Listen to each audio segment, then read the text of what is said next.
నయనాంజలి 4వ భాగం. 3వ భాగంలో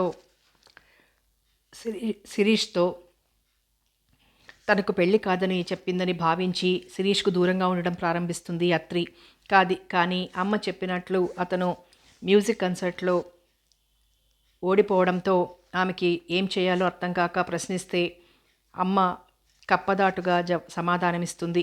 కథ కొనసాగుతుంది. వెయిటింగ్ హాల్లో కూర్చుని ఇండియా టుడే తిరిగేస్తోంది అత్రి. మధ్యలో టైం చూసుకుంటూ విండోలోంచి బయటికి చూడసాగింది. మరో 10 నిమిషాలకి వినబడిన అనౌన్స్మెంట్కు వెంటనే లేచి నిలబడి గ్లాస్ డోర్లోంచి చూడసాగింది అత్రి. ఆకాశంలో పక్షిలా దూసుకొస్తున్న విమానం నెమ్మదిగా కిందికి దిగి రన్వే మీద రౌండ్ కొట్టి ల్యాండ్ అయింది. గ్రౌండ్ అటెండర్స్ గ్యాంగ్వేని కనెక్ట్ చేశారు. డోర్ ఓపెన్ అయింది. ముందుగా శిరీష్ బయటకొచ్చాడు. అత్రి సంతోషంగా నవ్వి చెయ్యూపింది. అత్రి రాకను ఊహించిన శిరీష్ ఆమెనక్కడ చూడగానే అతని వదనం ప్రఫుల్లమైంది. ఫార్మాలిటీస్ ముగించుకొని వస్తున్న శిరీష్కి దగ్గరగా వచ్చింది అత్రి.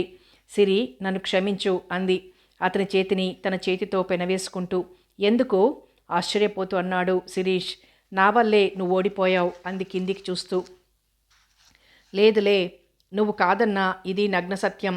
సిరి, నేను నీతో ఢిల్లీ వచ్చుంటే నువ్వు ఓడిపోయేవాడివి కాదు, అవునా అంది చిన్నగా తడి అయిన కళ్ళతో అతని కళ్ళల్లోకి చూస్తూ. అబ్బా, ఎంత కాన్ఫిడెన్స్! నవ్వుతూ అన్నాడు. అత్రి సిగ్గుపడింది. ఓడిపోయానని ఎంత బాధతో వస్తావో అనుకున్నా. ఓటమిని హుందాగా స్వీకరించాం అన్నాడు ఓడిపోయిన రాజకీయ నాయకుడిలా పోజ్ పెట్టి. అత్రి పక్కున నవ్వింది. అది సరే, వారం రోజులు నీ టోన్, నువ్వు బ్లాక్ అయిపోయారెందుకు? ఓడిపోయిన దానికంటే నీ మౌనమే ఎక్కువ బాధించింది నన్ను అన్నాడు నిష్ఠూరంగా. అదంతా ఓ పెద్ద కథలే అంది అత్రి సూటిగా రోడ్డు మీదికి చూస్తూ. కథ? ఆశ్చర్యంగా చూశాడతను. ముందిది చెప్పు. అమ్మ గెలుస్తావని చెప్పింది కదా, ఓడిపోయావేమిటి? కారు రివర్స్ చేసి రోడ్డు మీదకి తెచ్చి ముందు కురికించింది. అదే అర్థం కాలేదు. ఇంతవరకు అమ్మ చెప్పిన మాట వ్యర్థంగా పోలేదు. అది కాకతాళీయం అంది అత్రి ఖచ్చితంగా. అంటే ఏం లేదు. అమ్మ నాటకం చాలా వరకు తెలిసిపోయింది. ఇంకొక చిన్న విషయం తెలుసుకోవాలి అని అంతవరకు జరిగిందంతా చెప్పింది. శిరీష్ బొమ్మలా ఉండిపోయాడు. వచ్చే శుక్రవారం నువ్వు కూడా రా. మేము కనిపెట్టిన విషయం నువ్వు చూసి నిర్ధారిస్తే మాకు బాగుంటుంది. ఓకే, వెళ్దాం. సిరి, ఢిల్లీ నుంచి నాకేం తెచ్చావు? అబ్బా, ఆశ రేపు సాయంత్రం బీచ్లోనే ఇచ్చేది. అత్రి నవ్వింది. అత్రి, ఆ వారం రోజులు నేను పడ్డ బాధ నీకు చెప్పినా అర్థం కాదు. అయిందిలే, నేను సేమ్ కదా. అసలు నువ్వు ఆలోచనలతోనే కాంపిటీషన్లో ఫెయిల్ అయి ఉంటావని నా భావన. అంతేనేమో, స్టేజ్ మీద నుంచి వేలాది ప్రేక్షకుల్ని చూసి అందులో నువ్వు లేవన్న ఆలోచన రాగానే ఏదో నిస్సత్వ, హృదయమంతా చీకటి కోణాలు. అదీ కాక క్రితం వారం నుంచి అమ్మాయి గారి మూగనోము. అత్రి వదనం వాడిపోయింది. అదంతా అమ్మగారి చలవ, నా తప్పేం లేదు. శిరీష్ మౌనంగా ఉండిపోయాడు. ఓటమి విజయానికి సోపానమంటారు. ఇప్పుడు నీ ఓటమి మరింత పెద్ద విజయం సాధించేందుకు తోడ్పడుతుంది సిరి. థ్యాంక్స్. కాసేపట్లో శిరీష్ ఇంటి ముందు కారాపింది అత్రి. అతను దిగి డోర్ క్లోజ్ చేసి చెయ్యూపాడు. అత్రి ముందుకు కదిలి కారుని స్లోగా పోనిస్తూ రియర్ వ్యూలోంచి శిరీష్నే చూడసాగింది. శిరీష్ బొమ్మ అద్దంలో మాయమవగానే కారు వేగాన్ని అందుకుంది. మర్నాడు సాయంత్రం శిరీష్ అత్రి రాక కోసం ఎదురుచూస్తూ ఇసుకలో కూర్చున్నాడు. వసంత ఋతువు సాయంకాలాన్ని సేదతీరుస్తోంది. సముద్రుడి హోరు, ఆ వాతావరణం ఆహ్లాదంగా ఉంది. దూరాన సముద్రంలోని ఓడలు రాయంచల్లా ఉన్నాయి. బీచ్ నిండా జంటలు జంటలుగా జనం ఉన్నారు. పల్లీలమ్మేవాళ్ళు, పూలమ్మేవాళ్ళు బిజీగా తిరుగుతున్నారు. దూరాన అత్రి వస్తూ కనబడింది. శిరీష్ ముఖం వికసించింది. సారీ, లేట్ అయింది అంది పక్కనే కూర్చుంటూ. వచ్చావు, అదే చాలు ఆమెనే చూస్తూ అన్నాడు. వస్తానంటే వస్తాను అంతే. ఆ సిన్సియారిటీనే నేను ప్రేమిస్తా అన్నాడు. నన్ను కాదా? అల్లరిగా అంది. శిరీష్ నవ్వాడు. నువ్వేం మాట్లాడినా వినాలనిపిస్తుంది.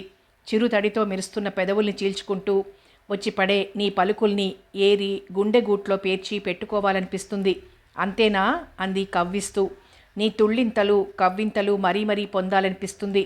ఇంకా నీ కోసం నిరీక్షించేటప్పుడు ఉన్న అశాంతి నీ రాకతో మాయమైపోయి శాంతిని ప్రసాదిస్తాయనుకుంటాను. కానీ నీ రాకతో సమస్య మరీ జటిలమవుతుంది. ఏదో పొందాలని తపన, నిరాశ, ఆనందం, ఇంకా ఏవేవో భావాలు కలగాపులగమై నా మనసులో పొంగే ఓ దివ్యమైన అనుభూతిని నీకెలా చెప్పాలో అర్థం కాక సతమతమవుతుంటాను. నువ్వేం చెప్పక్కర్లేదు. ఏం టెలిపతి ఏమన్నా ఉందా? ఇందుకు టెలిపతి కావాలా? ఇద్దరు ప్రేమికుల మధ్య భావాలు చదువుకోవటం, అది ఆ ఇద్దరికీ అర్థమవటం అనేది చాలా కామన్ థింగ్. ఐసీ అన్నాడు అమాయకత్వం నటిస్తూ. వెటకారం చాల్లే, నేనొస్తూనే నీకోసం వెతుక్కుంటానా? నువ్వు కనబడగానే నాకు సంతృప్తిగా ఉంటుంది. వచ్చి నా కోసం ఎదురు చూస్తున్నావు కదా అని. నీ కళ్ళల్లో గప్పున వెలిగే నియాన్ లైట్లు, నీ బాడీలోని ప్రతి అణువు ఉప్పెనలా పొంగిపోతుంటే అదుపు చేసుకునే నీ వ్యర్థ ప్రయత్నం, నా కళ్ళల్లోని ఏవో భావాల్ని ఏరుకోవాలనే తపన, ఇవన్నీ నేను ఏర్చి కూర్చి దండలల్లి నా గుండెల్లో గూడు కట్టుకుని తిష్టవేసుకున్న ప్రతిమకి అలంకరిస్తాను అంది తనేం తక్కువ తినలేదన్నట్టుగా. శిరీష్ నవ్వాడు. ఆ నవ్వులో జల్లులు జల్లులుగా వెలువడిన కోటాను కోట్ల భావాలు అత్రి మనసుకు తాకి తన్మయత్వంలో తలమునకలైంది. ఆమె కళ్ళల్లోంచి కురిసే మ్యాజిక్ స్వప్నాల్లో పూర్తిగా తడిసిపోయి పునీతమవ్వాలనే తపన. ఓ డివైన్, ఈ ఆనందాన్ని నాకు శాశ్వతం చేయి అనుకుంది లోలోన. ఆ ఆలోచనతో ఆమె పెదాలు చిన్నగా విచ్చుకున్నాయి. అక్కడున్న తడి లైట్ కాంతిలో వింతగా మెరుస్తోంది. తీరుగా ఉన్న కనుబొమ్మల మధ్య చుక్కబొట్టు. ఇంత కమ్మని కంఠస్వరం ఎవరి బహుమతి? పైత్యం ముదిరిందల్లే ఉందే. నీ గొంతులోని మెలోడీకి ఎవ్వరైనా పాదాభివందనం చేయాల్సిందే. అసలు నువ్వు సంగీతం నేర్చుకునుంటే ఓ ప్రసిద్ధ గాయనికి వారసురాలిగా నిలిచేదానివే. Bad luck. గుడ్ లక్కే. అప్పుడు మరో ప్రసిద్ధ గాయకుడిని వెతుక్కునే పాటలు తప్పేవి కావు. నేనున్నాగా హెల్ప్ చేసుండేవాణ్ణి. ఏమిటి వెతకటంలోనా, ప్రేమించటంలోనా? నీలో ద్వేషం పుట్టించేందుకు. ద్వేషంలోంచి ప్రేమ పుట్టుకొస్తుంది. అయితే నన్నిప్పుడు ద్వేషించకు తల్లి, ఇంక తట్టుకునే శక్తి నాలో అస్సలు లేదు అన్నాడు కిందటి వారం తాను పడిన బాధ తలుచుకుంటూ. సిరి, నేనొకటి అడుగుతాను, కరెక్ట్గా సమాధానం చెప్పు. ఇంటర్వ్యూనా? ఇప్పుడే చెప్తున్నా. వంట వచ్చా, బట్టలు ఉతకటం వచ్చా లాంటి ప్రశ్నలైతే నా సమాధానం రాదనే కొంటెగా అన్నాడు. Be serious. అమ్మ గురించే నా ఆలోచనలన్నీ. అదా, రాత్రి మా మమ్మీతో డిస్కస్ చేశాను. నేను గెలుస్తానంది అమ్మ, ఓడిపోయాను. అమ్మ జోస్యం ఎందుకు ఫెయిల్ అవ్వాలని నేను వాదించా. మీ మమ్మీ ఏమన్నారు? 1-2 సార్లు అమ్మ చెప్పినవి జరగకపోవచ్చు. అది మనం టైం బాగుండక లేకపోవటమే అంటుంది మా మమ్మీ. జరగకపోతే టైం బాగులేకపోవటం, జరిగితే అమ్మ మహత్తునా అన్నాను. అపరాధం, అపచారం అలా మాట్లాడకూడదంటూ లెంపలేసుకుంది మా మమ్మీ అన్నాడు శిరీష్. ఇప్పటిదాకా బాబాలుగా, అవతార పురుషులుగా చెలామణి అయిన జీవిత కోణాలు నేరం, అత్యాచారం వంటి పార్శ్వాల్ని తాకాయి. ఈ మధ్య పేపర్ల నిండా రాసిన కబ్జాల స్వామి గురించి చదవలేదా మీ మదర్? ఎన్ని చదివినా కొందరు మారరంతే. అందుకే ఇలాంటి స్వాములు పుట్టగొడుగుల్లా పుట్టుకొస్తూనే ఉన్నారు. పెనుకొండలో కబ్జాల స్వామి అనే హెడ్డింగ్తో అతని మోసాలన్నీ బయటపెట్టి రాసిన పేపర్లో మ్యాటర్ అంతా గాలికెగిరిపోయిందా? నేను చదవలా. ఏం రాశారేంటి? నువ్వు చదవలేదా? పేపర్ రీడింగ్ హ్యాబిట్ లేదా? వింతగా చూస్తూ అంది. ఉందిలే, దాని గురించి ఇప్పుడు క్లాస్ తీసుకోకు. ఆ కబ్జాల స్వామి ఏం చేశాడేంటి? అతని బండారం ఎలా బయటపడింది అన్నాడు శిరీష్. ఒకప్పుడు పోలీస్ రికార్డులో ఉన్న వ్యక్తి ఇప్పుడు అతనికి ఐపీఎస్ అధికారులు సాష్టాంగ పడుతున్నారు. అతని ఆక్రమణలు ఎన్నెన్నో. 5-6 ఏళ్ల కిందట గుప్తనిధుల పేరుతో పలువురిని వంచిన మోసగాడు. 3 ఏళ్ల కిందట సామాన్యుడు. ఇప్పుడు ఫియట్ నుంచి టయోటా, ఫోర్డ్, ఐకాన్ దాకా ఎన్నో కార్లు, 30కి పైగా ఫోన్ కనెక్షన్లు, కోట్ల రూపాయల విలువైన భవంతులు, అంతులేని దానధర్మాలు, కళ్ళు తిరిగే విదేశీ పర్యటనలు, కోట్లకి లైఫ్ ఇన్సూరెన్స్లు. అతను ప్రభుత్వ ఖజానాను ఖాళీ చేస్తున్నా అధికారులు పట్టించుకోలేదు. పైగా అతని ఆశ్రమానికి ఎన్నెన్నో సౌకర్యాలు కల్పించడానికి పాకులాడుతున్నారు. మై గాడ్, ఇదంతా ఎక్కడ జరిగింది? అనంతపురం జిల్లా పెనుకొండలోనట అంది అత్రి. పెనుకొండనా? అది మంచి హిస్టారికల్ ప్లేస్. ఇప్పుడు ఈ విధంగా ప్రసిద్ధి పొందింది నవ్వింది అత్రి. పెనుకొండకి చారిత్రక ప్రాధాన్యత ఉంది. 14-15 శతాబ్దాల నాటి కట్టడాలు అక్కడి ప్రత్యేకత. శ్రీకృష్ణదేవరాయలు నాటి కోటలు, శిల్పాలు, కోకొల్లలు. హిందూ ముస్లిం ఐక్యతకు అవి నిలువుటద్దాలు చెప్పాడు శిరీష్. అంతటి చరిత్ర ఉన్న పెనుకొండలో ఈ స్వామి ఆక్రమణలు మొదలుపెట్టాడు. అధికారులను ఎలా ఆకర్షిస్తున్నాడో తెలియదు కానీ ఇతని చుట్టూ వారు ప్రదక్షిణలు చేయసాగారు. విదేశీ భక్తులు మరీ ఎక్కువగా ఉన్నారట. అక్కడ ఓ కొండపై కాళేశ్వర్ ఆశ్రమం ఉంది. విజయనగర రాజులు నిర్మించిన ఆలయాలు గోపురాలు ఆక్రమించుకుంటూ అధికారుల అండతో వాటి చుట్టూ ప్రహరీ గోడలు కట్టేస్తున్నాడు. అధికారులందరూ చూసి చూడనట్లు వదిలేస్తున్నారు. దేవాదాయ శాఖకు చెందిన 97 సెంట్ల స్థలాన్ని ఆశ్రమం ముందున్న నరసింహస్వామి మాన్యం 68 సెంట్లలో 24 సెంట్లు కలిపేసుకుని నెమ్మదిగా మిగతాది కూడా కలుపుకోజూస్తున్నాడు. నరసింహస్వామి మాన్యంలోనే శ్రీకృష్ణదేవరాయల మంత్రి తిమ్మరుసు జైలు పక్కనే ఉయ్యాల గోపురం ఉంది. దాని కానుకునే గోడ కట్టేశాడు. చట్టం ప్రకారం చారిత్రక చిహ్నాలకు 160 అడుగుల వరకు ఏమీ కట్టకూడదనే రూల్ శ్రీ స్వామివారికి వర్తించదనుకున్నాడు కాబోలు అంది అత్రి. బాగానే గుర్తుపెట్టుకున్నావే అన్నాడు శిరీష్. పూర్వం ఇలాంటివి చదివి వదిలేసేదాన్ని. ఇప్పుడు వద్దన్నా అన్నీ గుర్తుంటున్నాయి. ఇంతకీ ఎవరి కబ్జాల స్వామి? ఎక్కడి నుంచి వచ్చాడు? ఇతని నేర చరిత్ర చాలా ఉందట. ఇతని పేరు గతంలో పోలీస్ రికార్డులకు పరిచయం ఉన్నదే.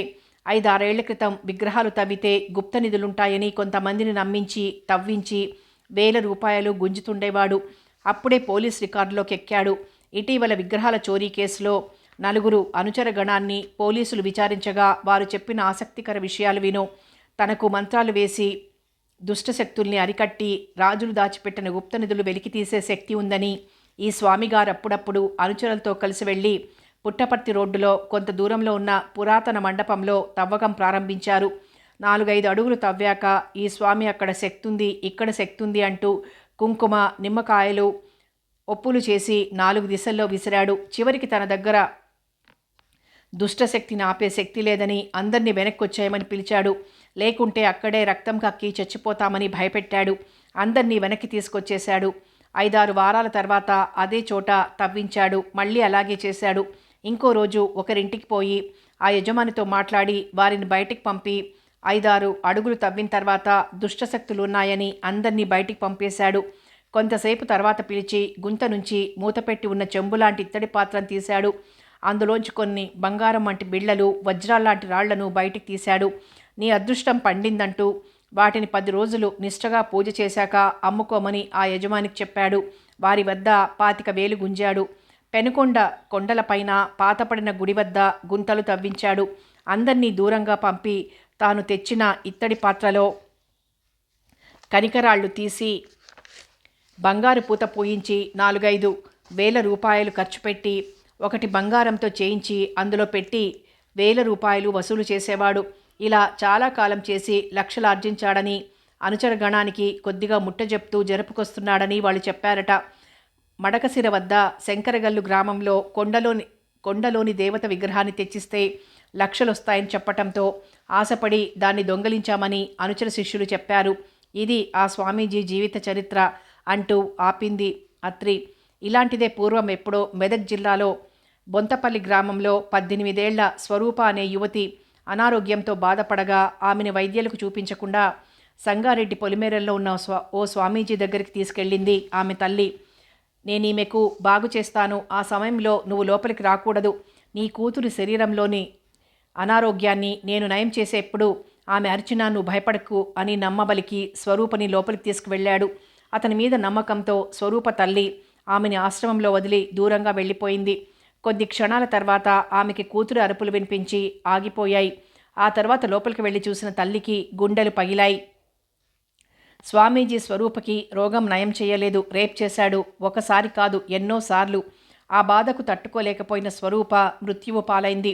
నేడు దేశంలో ఇలాంటి మాయా స్వామీజీలు, దొంగ బాబాలతో నిండిపోయింది. శిరీష్ చెప్పటం ఆపాడు.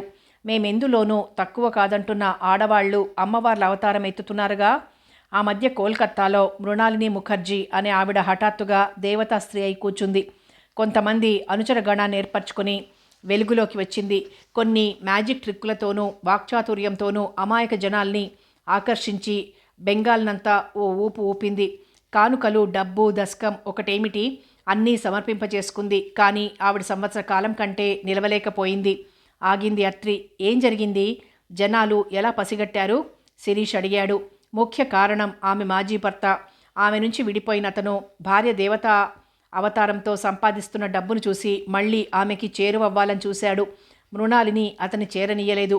దాంతో అతనికి కసి ఏర్పడి ఆమె తన మాజీ భార్య అని, ఆమెకు కొంత గారడి విద్యలు తెలుసని, వాటితో జనాల్ని మోసగిస్తోందని ప్రభుత్వ యంత్రాంగానికి, ప్రెస్ వాళ్లకి తెలియజేశాడు. దాంతో విలేకరులు, కొందరు ఊరి పెద్దలు కలిసి ఆమె మహిమల్ని శల్యపరీక్ష చేస్తే ఆమె భర్త చెప్పింది నిజమేనని తేలిపోయింది. తర్వాత కటకటాల పాలైంది. ఈ వార్త 90లో ద వీక్ ఏప్రిల్ సంచికలో వచ్చింది. ఇంకా వెలుగు చూడని ఇలాంటి మరింతమంది అమ్మలు, మాతలు ఉన్నారో. మనుషుల నమ్మకాల్ని, భయం, బలహీనతల్ని ఆసరా చేసుకుని క్యాష్ చేసుకుంటున్న ఇలాంటి వారిని శిక్షించక మానరాదు అన్నాడు ఆవేశంగా. అది నువ్వు దారిలోకొస్తే మనందరం కలిసి పాలెమమ్మని. స్టాప్. ఆమె మీద నాకే అనుమానం లేదు. ఓకే, నీ నమ్మకం కాదన్ను. కానీ గుడ్డిగా నమ్మటం కాకుండా మనం పరిశోధిద్దాం, నిర్ధారించుకుందాం. అప్పుడు నేను నీతో పాటు భక్తురాలనైపోతాను. లేదంటే నాతో పాటు నువ్వు. ప్రతి పౌరునిలోనూ శాస్త్రీయ దృక్పథం, మానవత, పరిశీలనా శక్తి, సంస్కరణ స్ఫూర్తిని పెంపొందించే క్లాజు మన రాజ్యాంగంలో ఉంది. దాని ద్వారా దొంగ బాబాలు, స్వామీజీల మహిమల మీద పరిశోధన చేసి వాళ్ల గుట్టు రట్టు చెయ్యొచ్చు అన్నాడు శిరీష్. అదే మరి నేను చెప్పేది. అమ్మ గురించి బాగా స్టడీ చేద్దాం అంది. ఆమెకి అన్నీ తెలిసిపోతాయి. ఆమె ఆగ్రహానికి గురి కావాల్సి వస్తుంది అన్నాడు శిరీష్ భయభక్తులతో. నిజంగా ఆమెకు తెలిసిపోతే మనం చేసే మంచి పనికి సంతోషిస్తుంది. తెలుసుకోలేని దొంగ సాధువు అనుకో, శిక్షింపబడుతుంది అంది అత్రి. సర్లే, బుర్ర వేడెక్కించావు. చల్లగా ఐస్ క్రీమ్ తిందాం. రెడీయే. సిరి లేచి వెళ్ళి రెండు మ్యాంగో ఐస్ క్రీమ్ తెచ్చాడు. ఇద్దరూ తింటూ ఉండిపోయారు. మళ్ళీ నీకు కాంపిటీషన్స్ ఎప్పుడు? ఇంకా డేట్స్ రాలేదు. కొత్త ట్యూన్స్ ఏమైనా చేసావా? యా. ఇక వెళ్దామా? రాత్రంతా ఇలాగే ఈ చిరువెన్నెల్లో నీ పక్కన జోగాడాలని ఉంది. ఉంటుంది, ఉండదు మరి అంది వెక్కిరిస్తూ. నువ్వొక రాయివి, నువ్వు రప్పవి. రాయి అంటే వజ్రం అని అర్థం. నేను నిన్నంతలా పొగిడితే నువ్వు నన్ను రప్ప అంటావా? రప్ప అంటే బ్లూ జైల్ అని అర్థం. అంటే అది మాత్రం పొగడ్త కాదా? మై గాడ్, రప్పకి లేని అర్థం చెప్తావా? కొత్త డిక్షనరీ రాయి. అత్రి లేచి నిలబడింది. శిరీష్ తలెత్తి చూశాడు. అత్రి చెయ్యి అందించింది. ఆ చేతిని ఆసరా చేసుకుని లేచి నిలబడ్డాడు. బట్టల కంటిన ఇసుక దులుపుకున్నాడు. ఇద్దరూ చెయ్యి పట్టుకుని నడవసాగారు. ఇసుకలో కాళ్ళు నెమ్మదిగా కదులుతున్నాయి. ఒకరి చేతిలో మరొకరి చెయ్యి బిగుసుకుంది. కొద్ది క్షణాల్లో విడిపోవాలనే భయం ఆ రెండు చేతుల్లో జరజరా పాకుతోంది. కాసేపటికి కారు దగ్గరికి వచ్చారు. అత్రి డోర్ తీసి ఎక్కి ఇగ్నిషన్కి తిప్పింది. Bye, good night, sweet dreams అన్నాడు. అత్రి క్లచ్ వదిలింది. అత్రి, ఆగాగు, మర్చిపోయాను. రేపు స్రవంతి థియేటర్లో మంచి బ్యాలే ఉంది. నువ్వు తప్పక రావాలి. మై గాడ్, బ్యాలేకా? తిరిగి వచ్చేసరికి ఎంత టైం అవుతుంది అంది బేలగా. No reasons. ఇవిగో 2 టికెట్లు కొనేశాను, చూడు అంటూ జేబులోంచి టికెట్స్ తీసి చూపించాడు. అంటూ ముందుకు దూకించింది కారును. శిరీష్ హుషారుగా బైకెక్కాడు రేపటిని తలుచుకుంటూ. అత్రి దారి పొడవునా ఆలోచించింది. రేపు బ్యాలేకి వెళ్ళాలా వద్దా అని. మనసేమో రమ్మంటోంది. భయం, భక్తి కలిసి రావద్దంటున్నాయి. రానంటే శిరీష్ హర్ట్ అవుతాడు. వెళ్తే వచ్చాక ఇంట్లో అనేక సంజాయిషీలు. మర్నాడు స్రవంతి థియేటర్లో పార్కింగ్ ప్లేస్లో కారుంచి యువతలకొచ్చింది అత్రి. అప్పటికే ఆమె కోసం వెయిట్ చేస్తున్న శిరీష్ గబగబా వచ్చాడు. Hello darling. హలో, మా ఫ్రెండ్స్ కూడా వస్తామన్నారు అంది. అలాగా, ఇంకా రాలేదల్లే ఉంది. నేను ఇక్కడికి రావటానికి ఇంట్లో పెద్ద అబద్ధం చెప్పా. ఫ్రెండ్స్ అందరం కలిసి సెకండ్ షోకి వెళ్తున్నామని. అందుకే వాళ్ళని కూడా రమ్మన్నాను. గుడ్, మీ వాళ్ళందరూ వస్తే హాల్ అదిరిపోదు అన్నాడు నవ్వుతూ. జోకులాపు, పద ముందు మనం వెళ్దాం. అత్రి, శిరీష్ లోపలికి అడుగుపెట్టారు. అప్పుడే బ్రాస్ బ్యాండ్ హోరు, ట్రంపెట్స్ మోత, సైరన్ లాంటి పిలుపు. జనం ఉత్సాహంగా ఊగిపోతున్నారు. శిరీష్, అత్రి నెమ్మదిగా దారి చూసుకుంటూ డయాస్ దగ్గరగా ఉన్న సీట్స్లోకి వెళ్ళి కూర్చున్నారు. వెంటనే ఓ సూట్వాలా గబగబా వచ్చి శిరీష్ని ఏదో అర్థిస్తున్నాడు. శిరీష్ సరే అన్నట్లుగా తలూపి లేచాడు. అక్కడ అత్రి ఉందన్న విషయం మర్చిపోయినట్టు ఆ వ్యక్తి వెనుకగా వెళ్ళి మాయమయ్యాడు. హఠాత్తుగా శిరీష్ డయాస్ మీద ప్రత్యక్షమయ్యాడు. గిటార్ తీగల మీద వేళ్లు చకచకా కదిలి నిశ్శబ్ద సంగీతాన్ని నిలవరించాయి. మైక్ అందుకొని శిరీష్ గొంతెత్తి లీడ్ అందించాడు. జార్జ్ స్వర విన్యాసం ఆ హాలంతా మారుమ్రోగుతోంది. ప్రశాంత సముద్రం హఠాత్తుగా పోటెత్తి స్వర అభిమానుల హృదయ తీరాన్ని తాకి ఘోష పెట్టించింది. హాలంతా ఆ తన్మయత్వంలో మైమరిచి ఇష్టం వచ్చినట్లు రెస్పాండ్ అవుతున్నారు. శిరీష్ వరుసగా 3 సైడ్స్ ఇచ్చాడు. అలసిపోయి దిగి వచ్చి అత్రి పక్కన కూర్చొని కర్చీఫ్తో ముఖమద్దుకున్నాడు. వాట్ ఎ ఫెంటాస్టిక్ సింగింగ్ అంది. Thank you. షో జరుగుతూనే ఉంది. వెళ్ళిపోదాం సిరి. పోనీ నేను వెళ్ళిపోతాను, నువ్వుండు. ఆగు, ఇంకా అయిపోలేదు. నాకైపోయినట్లే. నువ్వింత బాగా పాడాక నేనింక ఎవ్వరిది ఎంజాయ్ చేయలేను. Hello, congrats. మానస, నీరజ, లక్ష్మి, రూప అందరూ వచ్చి శిరీష్కి చెప్పారు. Thank you. మీరెక్కడున్నారు? రైట్ సైడ్లో కూర్చున్నాం. అచ్చా, మేం వెళ్ళిపోతున్నాం అంది నీరజ. సరే, మేం కాసేపు ఉంటాం అంది అత్రి. డయాస్ మీద షో మొదలైంది. అత్రి, శిరీష్ అందులో నిమగ్నమయ్యారు. అత్రి హ్యాండ్ బ్యాగ్లో సెల్ పిలిచింది. అత్రి లేచి బయటకొచ్చి సెల్కి ఆన్సర్ చేసింది. అత్రిగారా? ఎస్. నమస్తే మేడం, నేను రమేష్. అత్రికి గుర్తులేదు. గుర్తించలేదా? అమ్మవారి ఆశ్రమంలో పరిచయం అయ్యాం. అత్రి ఎవరా అని ఆలోచిస్తూనే ఉంది. నమస్తే, ఏమిటి విషయం అంది. మా మిస్సెస్ డెలివరీ అయిందండి. చెప్పున గుర్తొచ్చింది. ప్రెగ్నెంట్ వైఫ్ని తీసుకొచ్చిన రమేష్ అని. ఏ బిడ్డ పుట్టింది? ఎగ్జైటింగ్గా అడిగింది. అవతల ఒక్క క్షణం మౌనం. చెప్పండి అంది ఆతృతగా. సస్పెన్సు. అమ్మవారి ఆశీర్వాదంతో ఆడపిల్ల మగపిల్లాడు కవలలుగా పుట్టారా? కాదులేండి. మరేమిటి? వచ్చి చూడండి, మార్నింగ్ వస్తారుగా. ఆఫ్కోర్స్, ఎలాగో వస్తాం. ముందు చెప్పండి. ఆమె కంఠంలోని టెన్షన్కి అతను చిన్నగా నవ్వాడు. చెప్పటానికి రానిది చూడటానికి గమ్మత్తైనది. అతని గొంతులో ఉన్నది పరిహాసమో ఆవేదనో అర్థం కాలేదు అత్రికి. సరే, రేపు మార్నింగ్ మా ఫ్రెండ్స్తో వస్తాను. ఓకే. శాంతి నర్సింగ్ హోమ్, మెయిన్ రోడ్. అచ్చా, అలాగే. సెల్ మూసి లోపలికి నడిచింది. డయాస్ మీద నుంచి వస్తున్న జార్జ్ హాల్ అంతా గింగురుమంటోంది. శిరీష్ అది ఆనందించటంలో మునిగిపోయాడు. అత్రి కూర్చోగానే ఆమె చేతిని అందుకొని నొక్కాడు మృదువుగా. ఆ సంగీతాంబుదిలోంచి అతను బయటికి రావటానికి 10 నిమిషాలు పట్టింది. సిరి, రేపు ఉదయం 8 శాంతి నర్సింగ్ హోమ్కి వచ్చేయి. ఏం కదా? అత్రి అంతా వివరించి చెప్పింది. కొంపదీసి 0.5 గాడు ఉదయించాడేమో. పెద్ద ఫన్ అవుతుందప్పుడు. ఇదేదో గమ్మత్తైన విషయంలా ఉంది. ఉదయం వస్తాన్లే. నేను, మానస, నీరజ వస్తాం. మర్నాడు ఉదయం 10 గంటలవుతుందనగా అత్రి కారు శాంతి నర్సింగ్ హోమ్ ముందాగింది. అక్కడ విపరీతమైన జనసందోహం. ఆడా మగా కలిసిన ప్రవాహంలా ఉంది. హాస్పిటల్ గేటు మూసివేయబడి ఉంది. వాచ్మెన్ ఓ పక్కగా నిలబడున్నాడు. ఫ్రెండ్స్ నలుగురు జనాన్ని చీల్చుకుంటూ వెళ్ళి గేటు దగ్గరికి చేరుకున్నారు. లోపల దూరంగా వరండాలో కూర్చున్న రమేష్ అత్రిని చూడగానే లేచి వడివడిగా వచ్చి వాచ్మెన్తో చెప్పి తాళం తీయించి నలుగురిని లోపలికి తీసుకెళ్లాడు. అక్కడ చైర్లో వాళ్ళని కూర్చోబెట్టి లోపలికి వెళ్ళాడు. హాస్పిటల్ ఆవరణలో హౌస్ సర్జన్స్ చాలామంది అటూ ఇటూ తిరుగుతూ గుంపులుగా చేరి ఏదో డిస్కస్ చేసుకుంటున్నారు. మళ్ళీ కాసేపట్లో ఒక్కో గ్రూప్ లోపలికి వెళ్ళి వచ్చి చర్చించుకుంటున్నారు. ఏమిటంటావు ఈ హడావిడంతా అంది అత్రి. ఏమో అన్నట్లు భుజాలెగరవేసింది మానస. కాసేపటికి రమేష్ బయటకొచ్చాడు. రండి అన్నాడు వీళ్ళ వంక చూసి. అత్రి, మానస, నీరజ, లక్ష్మి లేచి అతన్ని అనుసరించారు. అదొక స్పెషల్ రూమ్. మంచం మీద నీరసంగా వడలిన కాడలా కళ్ళు మూసుకుని పడుకునుంది ఆమె, రమేష్ భార్య. తెల్లటి దుప్పటి ఆమె గుండెల వరకు కప్పబడి ఉంది. మంచం పక్కగా ఉయ్యాల తొట్టె, లోపల పాపాయి ఉందనటానికి గుర్తుగా దోమతెర గొడుగు పెట్టబడి ఉంది. రమేష్ ఉయ్యాల దగ్గరగా వచ్చి నెమ్మదిగా గొడుగు తీసి కింద ఉంచాడు. నలుగురి తలలు ఒక్కసారిగా వంచి చూశారు ఆతృతగా. మరుక్షణం అత్రి కెవ్వున అరిచింది. మానస అత్రిని గట్టిగా పట్టుకుంది.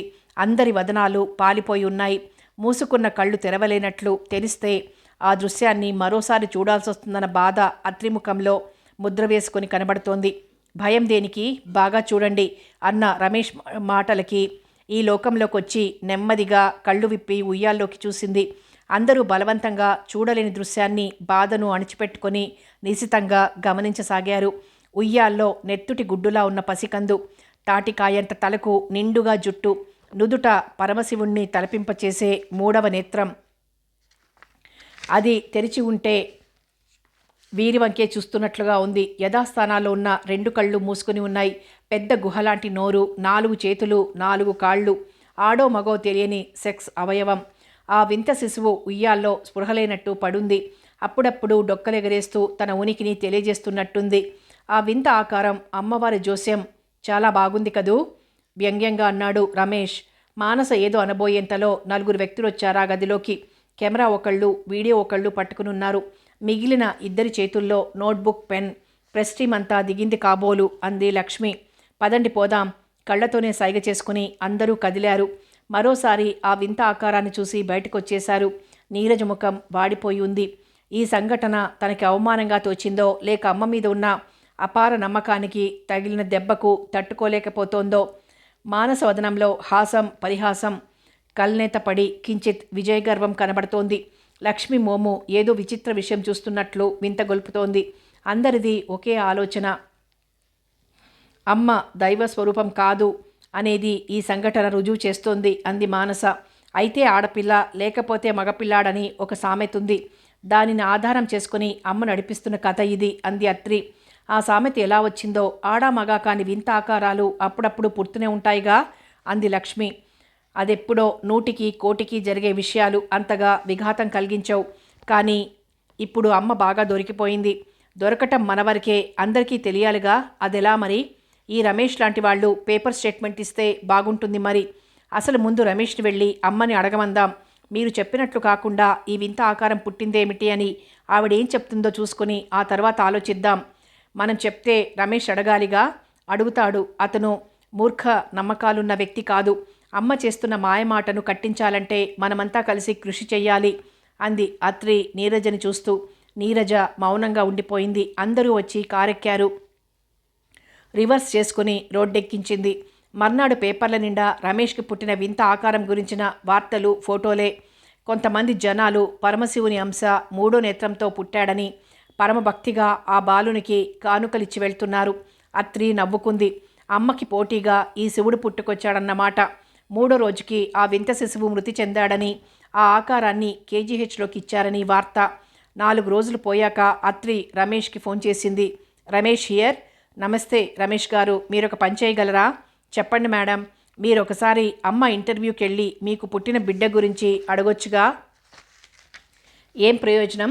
ఏదో ప్రయోజనం ఉందనుకోండి. అసలు ఇది చెప్పండి, అమ్మ మీద మీకు పూర్తి నమ్మకం ఇంకా ఉందా? మొదటే అంతంత మాత్రం నమ్మకం, ఇప్పుడైతే అస్సలు లేదు. దెన్ అమ్మది నటన అని సమాజాన్ని తన చుట్టూ తిప్పుకొని ఓ వ్యాపార ధోరణి సాగిస్తోందని ఒప్పుకుంటారా? ఎస్.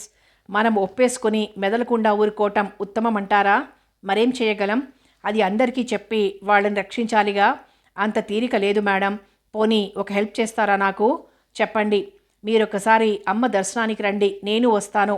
మీరు పేపర్ మీద రాయండి, నా భార్య వస్తే ఆడపిల్ల అని, నేనొస్తే మగపిల్లాడని చెప్పారు. ఇప్పుడు ఈ వింత ఆకారం పుట్టింది, ఏం కదా అని రాయండి. ఆమె ఏం చెప్తారో చూద్దాం. నాకు ఆమె ముఖతః వినాలని ఉంది. రమేష్ ఒక్క క్షణం మౌనం వహించాడు. Okay, thank you. ఎల్లుండి శుక్రవారం మీరు అర్లీగా వచ్చేయండి. అలాగే. మర్చిపోరుగా? లేదు. Thank you. Welcome. Phone cut చేసింది. వెంటనే శిరీష్కో ఫోన్ చేసింది. సిరి, ఎల్లుండి శుక్రవారం అమ్మ దర్శనానికి వస్తావా? ఏమలా ప్రత్యేకంగా అడుగుతున్నావు? ఏం లేదు, ఆ రమేష్ని రమ్మన్నాను. అతనితో ప్రశ్న అడిగించితే అమ్మ ఏం చెప్తుందో చూడాలి. ఎల్లుండి మమ్మీ కూడా వెళ్దామన్నారు. వస్తాను. ఏ టైంకి? చెప్పలేను. మేం మాత్రం అర్లీగానే వెళ్తాం. మొదటి మెంబర్గా వెళ్ళిపోతే బాగుంటుంది. ఓకే, వీలైతే కలుస్తాలే. బాయ్ అంటూ అత్రి ఫోన్ కట్ చేసింది. శుక్రవారం ఉదయం అత్రి అర్లీగా బయలుదేరి రమేష్ ఇంటి దగ్గర ఆగింది. అప్పటికే రెడీగా ఉన్న రమేష్ వచ్చి కారెక్కాడు. మీ పట్టుదలకు హ్యాట్స్ ఆఫ్ అన్నాడు రమేష్. నేనేదైనా పట్టుకుంటే పూర్తి చేసి కానీ వదలను. అది ఉత్తముల లక్షణమని పెద్దలు చెప్పారుగా. అత్రి నవ్వేసింది. ఈరోజు మనిద్దరం ఒక బిట్గా వెళ్దాం. ప్రశ్న మీరే రాస్తారు, అమ్మ ఆన్సర్ చేస్తారు. నేను శ్రోతగా ఉండిపోతాను. Thank God. ఏం అంతా ఇంకా మీరేం సీన్ క్రియేట్ చేస్తారో అని భయపడుతున్నా. ఈ చిన్న ఆధారంతో సీన్ క్రియేట్ చేస్తే అట్టర్ ఫ్లాప్ అవుతాం. అక్కడ బలగం వాళ్ళది, స్టాఫ్ ఉంటారు, గుడ్డి నమ్మకంతో ఎగబడే భక్తజనులుంటారు. నేనొక్కదాన్ని ఎంత అరిచి గీపెట్టినా నన్ను పట్టించుకునే దిక్కులేదు. సరికదా? తన్ని తగిలేయగలరు. కరెక్ట్. మీది చాలా నిశిత బుద్ధి. అయినా మీలాంటి వాళ్ళు భయపడడం ఏమిటండి? పిల్లలు, వృద్ధులు భయపడతారు. మన గ్రూప్స్ కూడా భయమంటే ఇంకా ఈ సమాజం బాగుపడేదెప్పుడు? రమేష్ నవ్వాడు. అత్రి కూడా నవ్వింది. అంటే మొత్తం సమాజాన్ని నేను ఉద్ధరించేస్తానలేను, కానీ ఎవరి వంతు కర్తవ్యం వాళ్ళు చెయ్యాలి కదా. నిజమేలేండి. కానీ ఈ స్పీడ్ కాలంలో బిజీగా పరుగులు తీసేవారే కానీ పక్కనున్న వాళ్ళని పట్టించుకోవటం లేదు. అలాంటి తరుణంలో ఓ లేడీ ఇంతటి కార్యక్రమం పెట్టుకుని కృషి చేయగలుగుతున్నారంటే. స్టాప్. పొగడ్తలొద్దు. రమేష్ అడ్మైరింగ్గా చూశాడు. అత్రి డ్రైవింగ్ ఏకాగ్రతతో సాగింది. అమ్మ ఆశ్రమంలో పార్కింగ్ ప్లేస్లో కారాపి దిగింది. రమేష్ కూడా దిగి యువతలకొచ్చాడు. అక్కడ 2-3 కార్లు తప్ప లేవు. క్యూ ఇంకా స్టార్ట్ కాలేదు, మనం ఫస్ట్ ప్లేస్లో ఉందాం అంటూ అత్రి చెరచెర అటు కేసి నడిచింది. రమేష్ అనుసరించాడు. అరగంట కల్లా క్యూ కొండవీటి చాంతాడులా సాగింది. అత్రి వెనక్కి తిరిగి చూసింది. పార్కింగ్లో శిరీష్ కారు కనబడింది. శిరీష్ వచ్చాడన్నమాట. క్యూ వదిలారు. మొదటగా అత్రి రమేష్ లోపలికి నడిచారు. అత్రిని చూడగానే రుక్మిణి అమ్మ ముఖం కొంచెం వాడి మళ్ళీ తేరుకుంది. రమేష్ ప్యాడ్ తీసుకుని రాశాడు. అది రుక్మిణి అమ్మ తీసుకుని లోపలికి వెళ్ళమని సైగ చేసింది. అత్రి రమేష్ లోపలికి నడిచాడు. అమ్మ ఇద్దరిని ప్రసన్నంగా చూసింది. నీ భార్య వచ్చినప్పుడు ఆడపిల్లని, మీరు వచ్చినప్పుడు మగపిల్లాడని చెప్పానని కదూ మీరు అడుగుతున్నారు అంది రమేష్ని చూస్తూ. అవును, చివరికి ఇదిగో ఈ వింత ఆకారం జన్మించిందంటూ చేతిలో ఉన్న ఫోటో ఒకటిచ్చాడు. అమ్మ అది తీసుకొని చూసి నవ్వింది. నేను అప్పుడే మీకు ఇలాంటి వికృతాకారం పుడుతుందని చెప్పాననుకోండి, మీరు తట్టుకోగలరా? ఒకసారి బాగా ఆలోచించండి. ఏదైనా ఒక చెడు జరుగుతుందని ముందే తెలిస్తే ఆ బెంగతో మంచాన పడతారు, లేదా ఆ టెన్షన్లో చెయ్యరని పనులు చేస్తారు. ఆ చెడు ఎలాగూ జరక్క మానదు. హఠాత్తుగా ఆ చెడు అనుభవించాల్సి వచ్చిందనుకోండి, ఫేస్ చేస్తాం. తర్వాత అదొక పీడకలగా మర్చిపోతాం. అందుకనే నా భక్తులు ఎవ్వరికైనా జరగబోయే మంచిని మాత్రం చెప్తాను. చెడు అపజయం జరుగుతాయని తెలిసినా చెప్పను. ఈ బిడ్డ పూర్వజన్మ కర్మానుసారం కొద్ది సమయం భూమి మీద ఉండి వెళ్ళిపోవటానికి వచ్చిందే కానీ తల్లిదండ్రుల దగ్గర పెరగటానికి ఈ లోకంలోకి వచ్చిన బిడ్డ కాదు. దాని గురించి మీరేం చింతపడొద్దు. అయితే తల్లిదండ్రులుగా అటువంటి చింతకు గురి కావటం అనేది వీరి ప్రారబ్ధం కదా అంది అత్రి. చిన్నదానివైనా బాగా చెప్పావు. వీరికి బిడ్డను కని పొందలేకపోయే కర్మ, ఆ జీవి ఊపిరి పోసుకుని ఉండలేకపోయే కర్మ. ఈ నిరంతర చక్రభ్రమణంలో ఇలాంటివన్నీ జరిగిపోతూనే ఉంటాయి. అమ్మ చెప్పటం ఆపి విభూది గుండెలో చెయ్యి పెట్టింది. అది తీసి ఇద్దరికీ నుదుట దిద్ది ఇక వెళ్ళమన్నట్లు చూసింది. అత్రి రమేష్ బయటికి వచ్చేశారు. అది కథ అన్నాడు రమేష్. అమ్మ మాటలు వింటుంటే మీకేమనిపించింది అడిగింది అత్రి. పచ్చి మోసం అనిపించింది అన్నాడు రమేష్ కోపంగా. అదే నేను చెప్పేదీను. మోసం అనిపిస్తున్నా అక్కడ మనమేమీ మాట్లాడలేం, చెయ్యలేం. అదొక డెలికేట్ పొజిషన్. అవును నిజమే. ఎంత అందంగా కవర్ చేస్తోందో కదా అంది అత్రి. కారు రమేష్ ఇంటిదారి పట్టించింది. అన్నీ ముందే చెప్తుంది. అన్నీ మంచే చెప్తుంది. చెడును కూడా మంచి జరుగుతుందనే చెప్తుంది. మంచి జరిగిన వాళ్ళు అమ్మకు మరింత భక్తులవుతారు. జరగని వాళ్ళు మాత్రం మా ప్రారబ్ధం అనుకుంటారే కానీ అమ్మ దగ్గరికి రావటం మానరు. మూర్ఖ జనాలు ఇటువంటి వాళ్లకు శ్రీరామ రక్ష. కరెక్ట్. ఇప్పుడు మీరు సరిగ్గా నా ఆలోచన సరళిలోకి వచ్చారు. మేడం, ఇప్పుడు మీరేం చేయబోతున్నారు? ఎంత శ్రమకైనా ఓర్చి అమ్మ బండారం బయట పెట్టదలిచాను. Very good. నా అవసరం కానీ హెల్ప్ కానీ కావాలంటే తప్పక అడగండి. నేను మీ కార్యక్రమానికి అండగా ఉంటాను అన్నాడు ఆవేశంగా. అత్రి సంతోషపడిపోయింది. థ్యాంక్స్.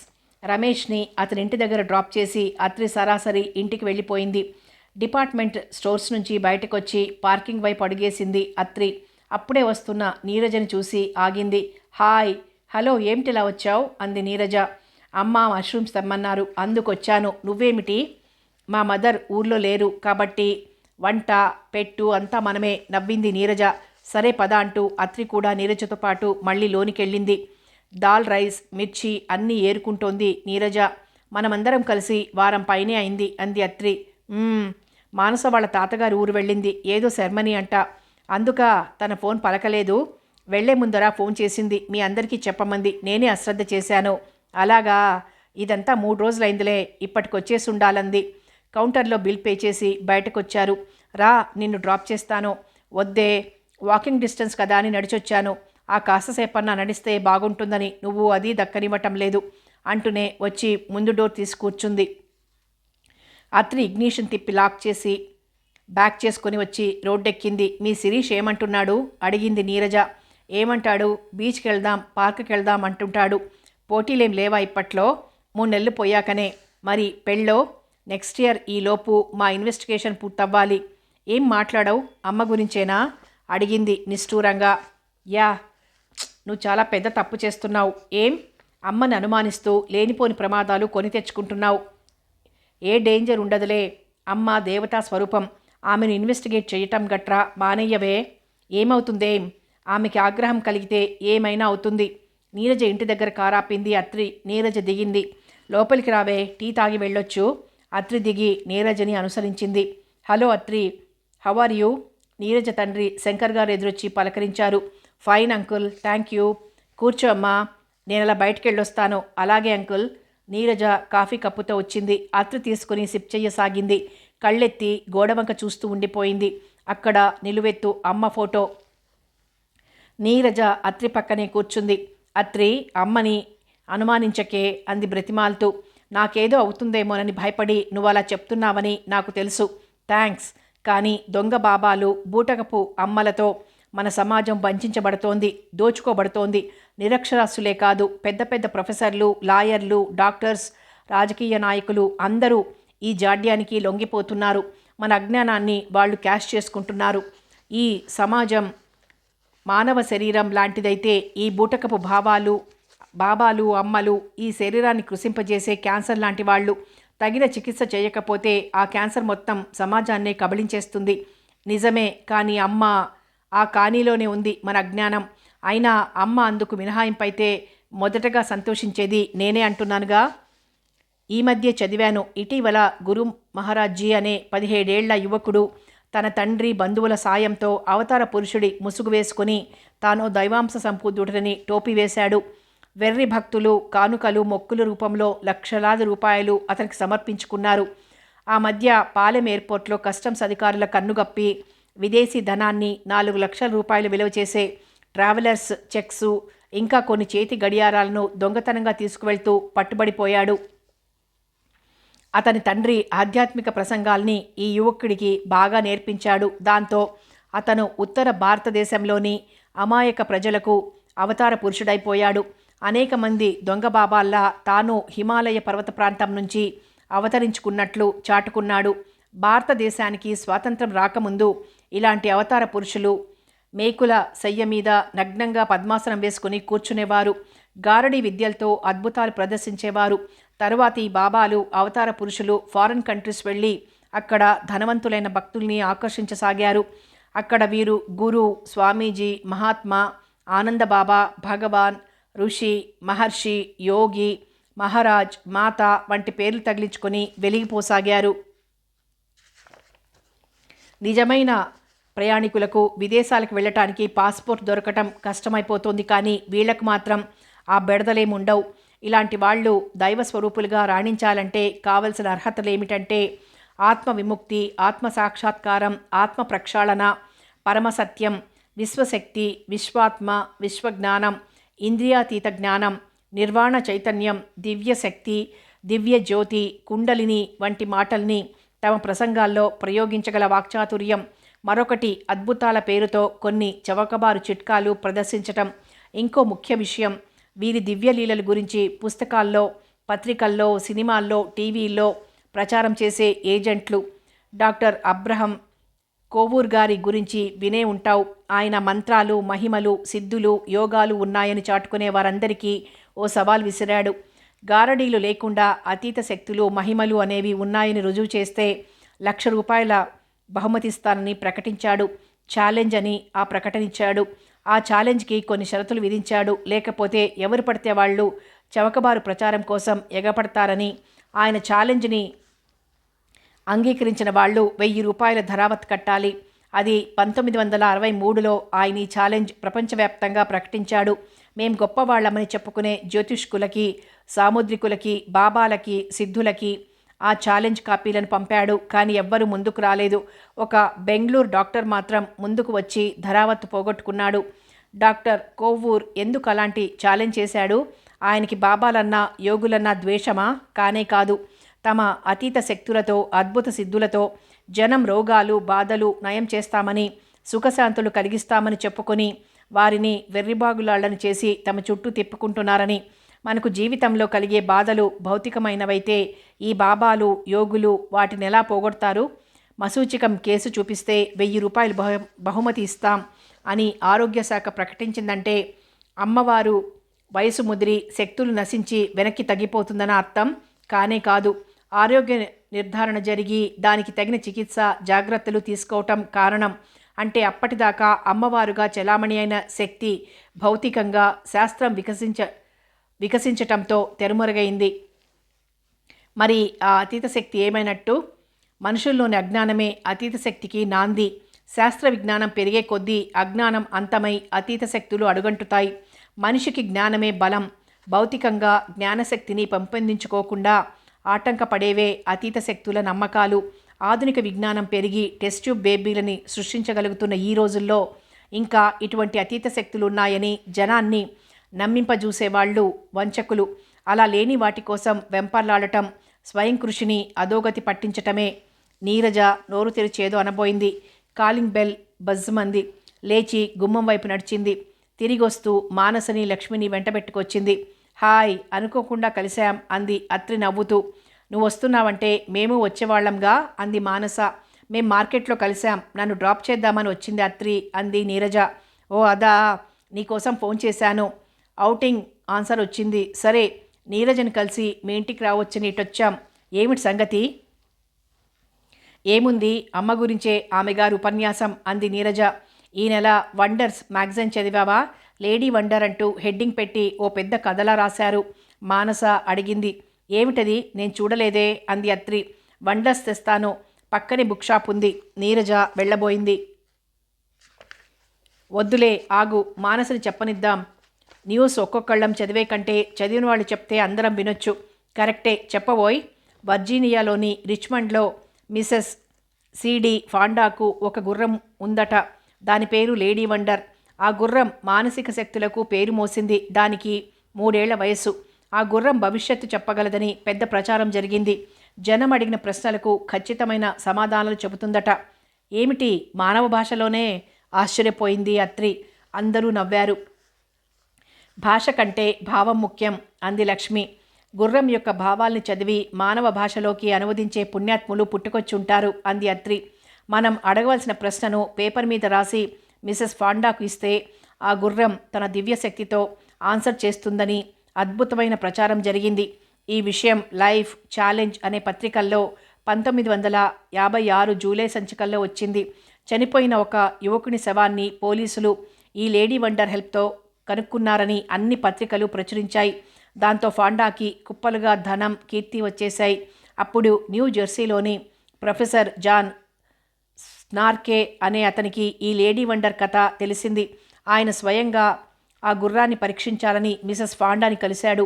అప్పటికే అక్కడ జనాలు కిక్కిరిసి క్యూల్లో ఉన్నారు. స్కార్నే జనాలందరూ వెళ్ళిపోయే వరకు ఓపిగ్గా నిరీక్షించి చివరగా వెళ్ళాడు.